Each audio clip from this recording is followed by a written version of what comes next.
Hey guys, and welcome back to my channel. It's Onye Ongura again, a content creator based in Just City, Nigeria. So guys, in today's video I'll be sharing with you some important tips on how to start saving. Like, see guys, savings is very important, but know that when you save and you don't reinvest, savings doesn't make you rich. That's just the truth. Saving your money, it doesn't make you rich. What makes you rich or attain financial freedom, financial stability is when you save and then you reinvest. So the whole essence of saving is to reinvest into a more profitable project, to reinvest in there are different things you can invest into. Okay, so that's the whole essence of saving. Saving is just to discipline yourself, to curtail your spending, and so saving is very important. Okay, so in this video today I'll be giving you tips on how you can different things you can do to start saving, even if you are a low income earner.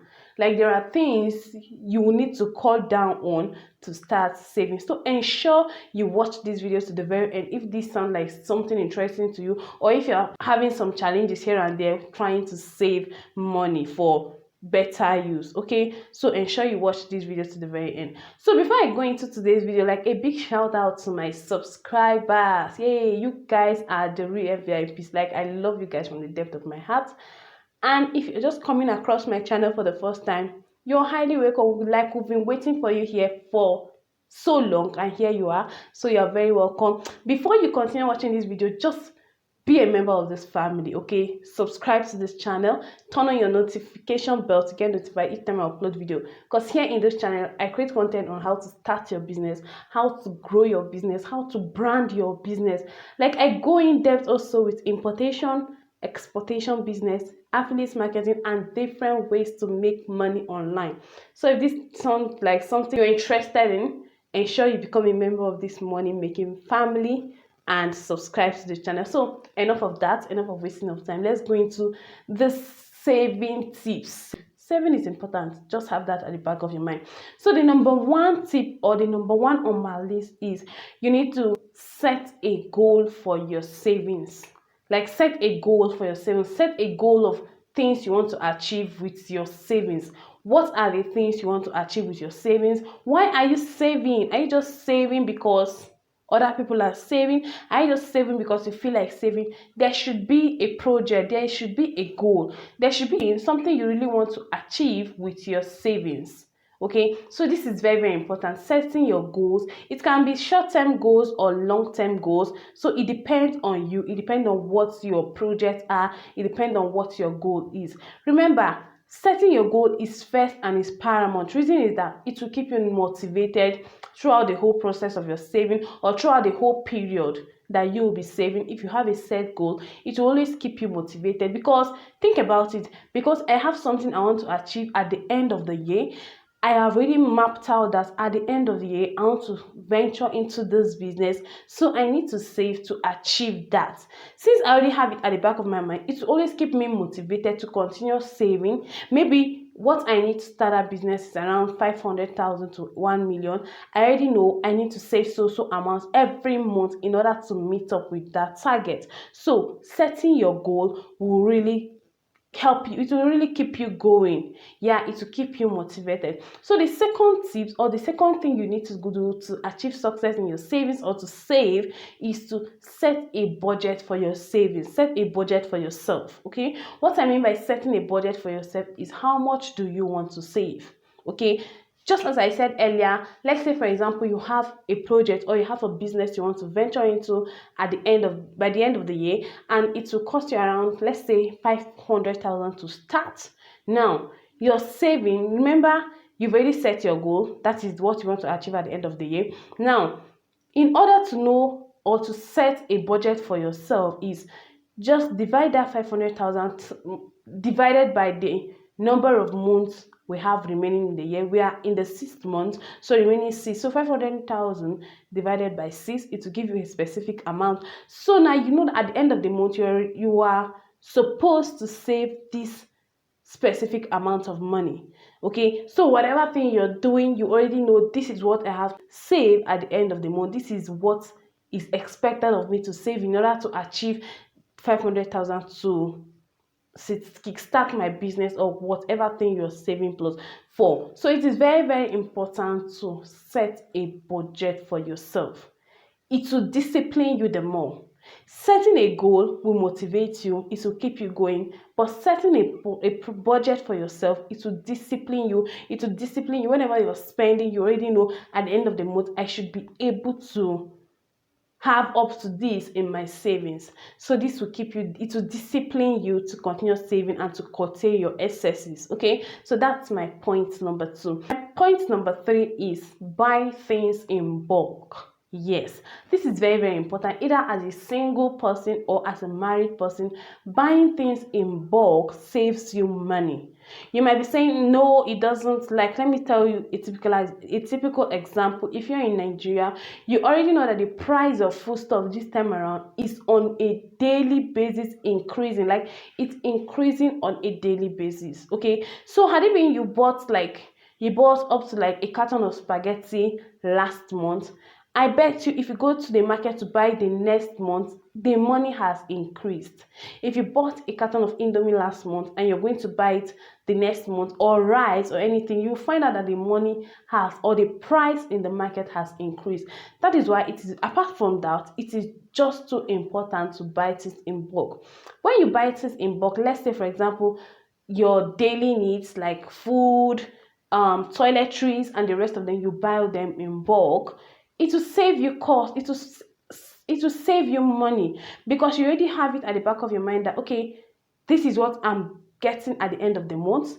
Maybe at the end of the month, all my earnings are 200k. At the end of the month, all my earnings are 200k. I already know that, okay, I'm supposed to save 50k per month. Now, you can carve out 100k, go to the market, buy things in bulk, buy your food stuff in bulk. See, there's no reason, if you have the money, let me tell you the plain truth, if you have the money, there is no reason for you to be buying things like just buying things. Take for example, you want to buy rice and you're buying rice in measures while you have the money to cover for a bag. Like, seriously, you're not helping yourself. That is just the truth. You are not helping yourself. Buying things in bulk is very, very, I cannot overemphasize it. Like, it saves you money, it saves you time.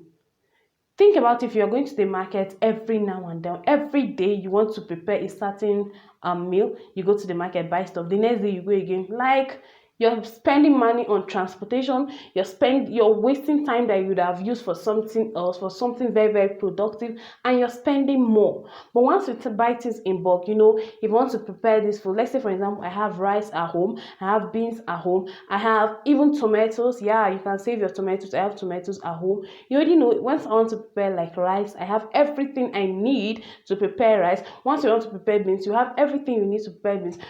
Like, buying it in bulk is very, very important if you really want to save, period. So that's my point number 3. My point number 4 is stop eating out on everyday basis. Like, every day you're eating out, every day you're eating breakfast. Okay, maybe you ate breakfast at home, then you're eating lunch out, you're eating dinner out. Like, I even see some married people with family, with kids, they eat out, especially dinner.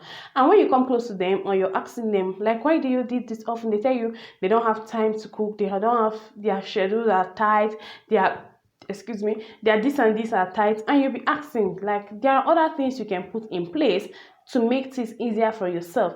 If you know you are a 9 to 5 mom, you're a 9 to 5 dad, and you don't have time, see, you can prep me over the weekend.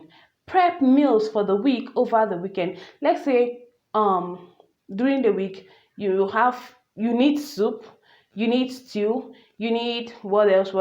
Just think about them.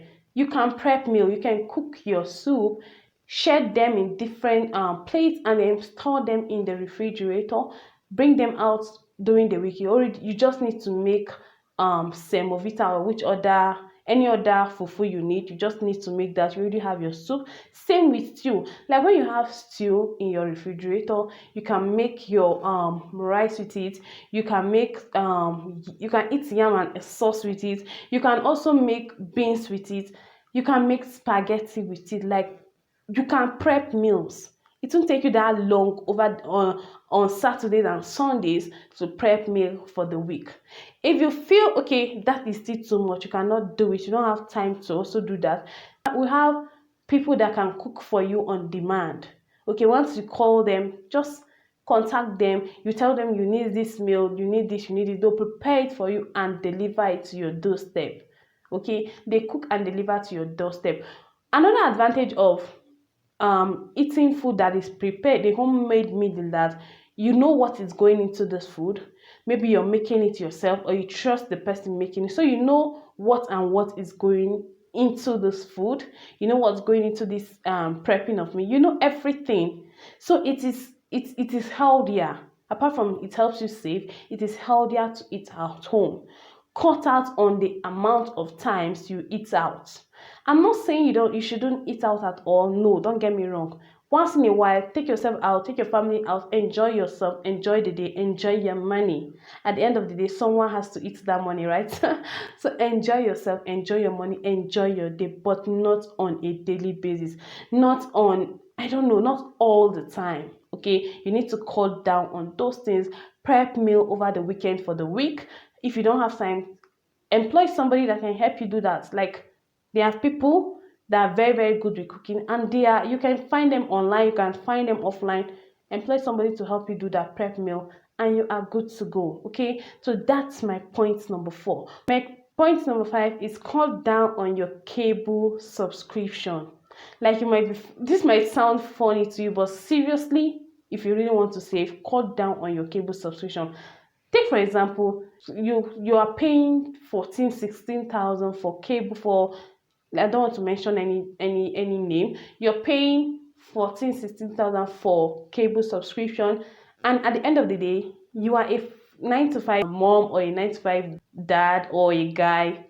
You work 9 to 5, basically. You work 9 to 5. Like, how many hours left do you have? How many hours do you have left to watch those TV channels you subscribe for? Highest, when you come back from work around 6, 7, you have up to 7 to 9, 10 o'clock to watch those channels you feel you're subscribing 14K, 16K for. I don't think it makes sense. It's not making any sense to me. Because think about it, at a given time, you can only watch a particular channel. You're watching just one channel and you're paying 14K for cable subscription that has over 50 to 60 channels. Like, what are you doing with all of those? Cut it down. Go for basic ones where you know you have your favorite channels there. Go for those basic ones. Go for the one of 4,000. Go for the one for 6,000-7,000. Cut down on your cable subscription. Okay, see guys, think about it. Just think about it. I know most times we do this thing and we feel they are priority, there are things we need to do for our kids. Your kids wants to watch, they love watching cartoon. We all know that kids love watching cartoon. You have cartoon in basic subscription, you have cartoon in the medium subscription. Why go for the highest one where you know you're not watching up to 5 of those channels? Like, in a month you are not watching up to 5, and after 1 month everything expires and you go again to subscribe. Cut it down, okay, cut it down. Nobody's at home during the day. Even if everybody is at home, if you're in Nigeria, you know the challenges we are facing with power. You don't always have light. Okay, you need to on gen. For how long can your generator be on? Cut down on those excesses. Like, you don't need it. Save that extra money. Cut it down. You can share it into 2. Go for a cable subscription of 7,000. Save the remaining 7,000 to 8,000 for a better use. Okay, so that's my point number 5. The next point is say goodbye to debt. Like, if you want to save, say goodbye to debt. I've seen people, most at times government workers, don't get me wrong, I'm not trying to bash anybody, I'm not trying to say anything wrong, but this is the reality. This is the thing I see on daily basis. Most of the time you see government workers or people that are working under some organization. Let's say at the end of the month, what they are being paid is 70,000. Okay, I'm using that for example. Okay, there are people that are in triple of that amount. Okay, so let's say at the end of the month they are earning 70K. You see them before the end of the month, they are already indebted with something worth over 100,000 naira. Like they buy food stuff, they are owing. They buy daily needs like your toiletries and the rest. They are owing and expecting to pay at the end of the month, right? Sometimes they exceed their income. Their debt exceeds their income, and they still think they will be able to save with that. It's not possible. You cannot save. You're buying food every blessed day. You're doing things on a daily basis, like you don't even buy things in bulk. There is no way you save because your debt has overcome, like it is far more than your income. Now when you're 70, remember you are indebted, you are owing different vendors up to 100k. Yeah, 100k altogether. You're owing them 100,000 and your monthly income is 70,000. Let's say your monthly income and then your side hustle, at the end of the day you're getting 80, 90,000 or maybe 100. Sometimes if you're lucky with your side hustle, you are able to make 100k. Now when you go and pay those debts, how much are you left with? How much are you left with? Like you're collecting you're cashing out your money, you're going back to go and settle debt, and at the end of the day you are left with nothing. You're just left with collecting on credit again. It doesn't make sense. It doesn't pay off. That's just the truth. If you want to save, you need to know this is my income at the end of the month, plus and minus so amount. This is what I am earning at the end of the month. Now you sit down, put pen to paper, do your plus and minus, do your calculation. If I buy a bag of spaghetti, a carton of spaghetti, this is what it costs. If I am to buy rice, see, you can share. You feel okay, rice is too expensive, I cannot afford to buy a bag on my own. There are different people you can call, people that are interested. You tell them, okay, can we team up together, buy a bag of rice, and then we share it. You get what I'm saying? You team up together, buy a bag of rice, you share it. You team up together, buy a bag of beans or half bag of beans, you share it. Buy onions, you share. Buy fish, like ice fish, you share it. This is how you save. Okay, you're buying it in bulk, you're sharing it. Then you have things at home. You don't need to start as in buying things on credit. No, you don't need it. You don't need it in 2021. If you really want to save, you don't need it. So cut down on debts. You don't need to owe. Know your priorities.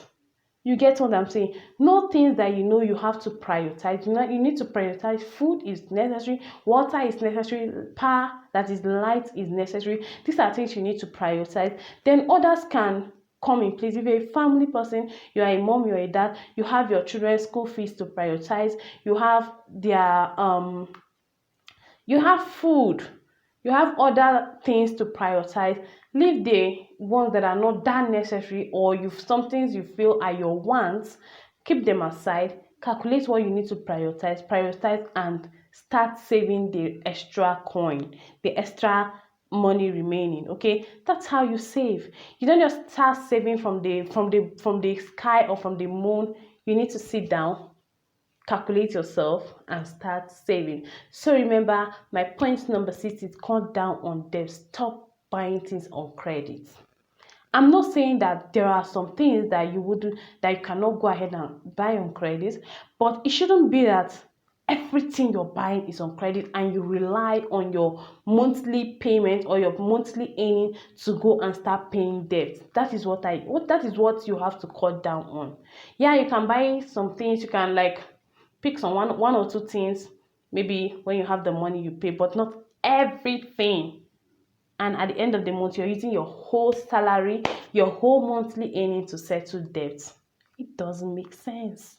Okay, so cut down on that. So my next tip, or the next thing you need to do in order to start saving, is don't spend before saving. Do not spend. Like, you need to write this in capital letter. If you're jotting down, jot this down in capital letter. Don't spend before saving. What do I mean by this? Let's say, for example, your monthly earning is 100k. Now when you get that 100k, you're not expected, it is very, very wrong for you to go and start spending, and then you are saying, okay, once I finish spending, anything remaining I go ahead and save. No, That is why my point number 2 was you need to set a budget for yourself. Let's say you've set a budget for yourself that out of that 100k, I am saving 20k, that is 20,000. Now, once that salary enters, you already know that 20,000 is going to my saving. Bam. So you just send it out. If you need to cash it out, scratch it out, go and save. Then now you know that the remaining 80,000 you can start spending. That is what I mean by don't spend before saving. You need to save first. You need to prioritize that. You need to save first before spending. Now, after removing your savings, or the amount you're saving, the remaining you can go and start spending them on things that are necessary. Okay, so that's the meaning of that particular point. You need to save before you spend.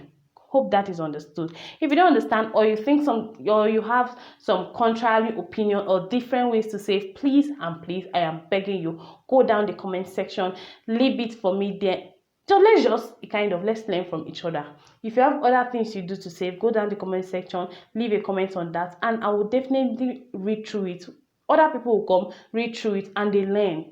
If it warrants pinning that comment, I'll go ahead and pin it so that anybody that comes and watches this video will eventually see it. Before I continue, please and please, if you're already watching this video up to this point, that means you're getting value, right? Ensure you give this video a thumbs up. Okay, give this video a thumbs up, like this video, share it around, subscribe if you haven't done that. So guys, my point number 8 is avoid social media pressure. Like, it is going out of hand these days. Social media pressure is something that it's becoming scary. Oh yes, it's becoming really, really scary. You allow yourself to be controlled by things you see on the internet, even in 2021. Gosh, that is too much. Avoid social media pressure if you want to save. If you want to do something meaningful with your life, I have to put it that way. Avoid social media pressure. Like, not everything you see on social media is real. Shine your eyes, though. Even here on YouTube, not everything you see is real. Some people come here on social media and they try to live some flamboyant lifestyle. They display some flamboyant lifestyle, and you feel that is their real life. Guy, babe, shine your eyes. If you allow social media to apply pressure to your life or to determine what you do with your life, you are definitely going to fail. Period. Like, I can shout it. You are definitely going to lose it if you allow social media pressure to control your life. Know what you're capable of doing. Know what your earnings are. Know what you can do at the moment and do it. Don't over stress yourself because you feel that person on social media is doing it. She says she's almost the same age. Like, were you born on the same day? Are your destiny the same? Avoid those pressure. You don't need them. Focus on what you know you want to do and what you know you can do. Try to achieve it one step at a time. Everybody's destiny is different. That's why they said in Igbo, if you're not Igbo, forgive me, but I will explain it. They said akalaka diniche, like your destinies, your everything are different. Just as we have these 5 fingers, they are not matching up to each other. That is how everybody's destiny is. Your way is different, my way is different, the way you achieve things is different, the way I achieve mine is different. Not that I cannot look up to some people as role model or looking up to them and get myself motivated, but even at that, just learn that to work according to your own pace. So those are my tips on how to save money. Now, the next tips, or the next 2 or 3 tips I'll be sharing with you, is different ways that you can start saving. Number 1 is to save with your bank. Okay, you can save with a bank. Just go to your bank, tell them you need you want to open a separate account for your savings. There are banks that have a kind of packaged account for savings. Some have better savings accounts. You go there, you save. You already know that, okay, from your main account, your monthly earnings or your monthly income is 100k. You tell them whenever you have your alerts at the end of the month, 100k, they should remove 20,000 automatically. So you program it for 6 months, program it for 12 months, or a year or 2, depending on what you want to achieve, depending on what your set goals are. Okay, so you go to your bank, tell them I want to have a separate savings account. For my main account, you can be deducting 20,000 every month, 50,000 every month, 100K every month, depending on what your income is. And they do that for you. That's one particular way you can start saving. Okay. The next one is daily contribution with friends and family members. Okay, or weekly contribution, whichever one. You gather up friends or family members around, and then you start saving. You tell, okay, let's say you're 10 in number, but guys, before I continue, please and please ensure that these friends and family members are people you can trust, not people that, okay, money matter, they say they finish. Make sure that these people you're contributing with are people you can trust, so that somebody doesn't wake up one day and disappear with your money. So if you're 10 in number and you're contributing 20k every week, and at the end of the somebody is giving the money, that is, you're realizing about 200k. If you're 10, 200k, that's 20 times 10, 200k. At the end of the month, so at the end of the week, sorry, somebody is going with 200k. Now you're collecting this money in bulk. With this bulk, you can use it to achieve something, or if you feel it's not up to what you want to use it for, you can go ahead and save it in your savings account in the bank. Okay, remember, you are saving to reinvest. You're not just saving and forgetting it there. You're saving to invest. You're saving for better opportunities. Note that. So the last way you can save is saving on your own. You can construct a piggy vest for yourself and start saving. You can there are different applications, different apps that you can use for savings. We have piggy vest, we have carry vest. All of them, go know how they work, read their agreements, their terms and conditions, know how it works, and start saving on your own. You can, in fact, if you're in Nigeria, you can convert your money to dollar, which is more stable, and you start saving with USD. Okay, so these are different ways you can save. Guys, here we'll come to the end of this video. If you've watched this video to this point, like, thank you very much. Please like this video, share this video, subscribe if you haven't done that, turn on your bell notification to get notified when next I upload videos like this. So bye for now. I'll see you in my next video.